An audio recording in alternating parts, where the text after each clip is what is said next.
আজকাল ট্রেডিশনাল খাবারগুলো একবারে উঠে গিয়েছে বললে চলে।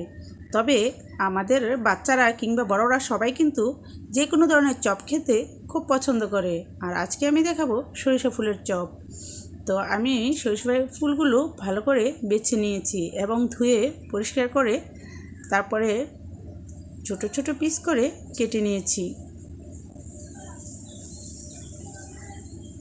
তো এখন আমি এই সরিষা ফুলের পিসগুলোর সাথে মিশিয়ে নিচ্ছি পেঁয়াজ কুচি করা, তারপরে কাঁচামরিচ কুচি করা, তারপর ধনেপাতা কুচি করা, দিলাম স্বাদ মতো লবণ,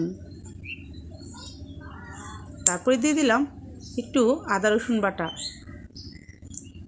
আর দিলাম সামান্য মরিচের গুঁড়ো এবং সামান্য হলুদের গুঁড়ো, দিলাম সামান্য জিরের পাউডার দিয়ে আর একটু আমি দিয়ে দিলাম ময়দা দিয়ে এখন আমি ভালো করে মিশিয়ে নিচ্ছি।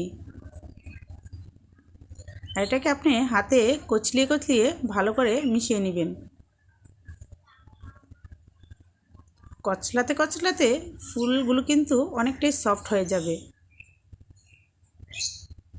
দেখুন এখন কিন্তু সুন্দর একটা শেপ চলে আসছে।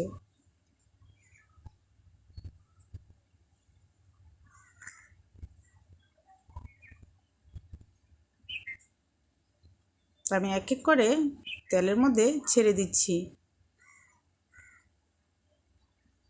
আর অবশ্যই হাই হিটে ভাজবেন না, তাহলে কিন্তু ওপর দিয়ে পুড়ে যাবে আর ভিতরে কিন্তু সুন্দর দেখাবে না।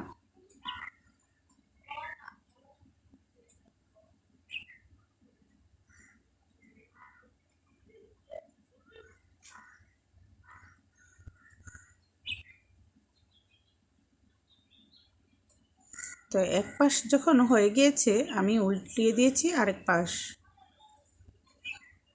আর আমি অবশ্যই লো হিটে রেখেছি চুলাটা।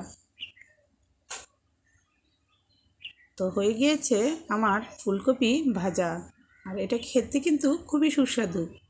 আর ভিউয়ার্স, যদি আমার ভিডিওটি ভালো লাগে তাহলে লাইক কমেন্ট শেয়ার করবেন আর সাবস্ক্রাইব করে পাশে থাকা বেল আইকনটি ক্লিক করে দিবেন যাতে আমার সকল নোটিফিকেশন আপনাদের কাছে পৌঁছে যায়। তো ভিডিওটি দেখার জন্য অসংখ্য ধন্যবাদ। আল্লাহ হাফেজ। আসসালামু আলাইকুম।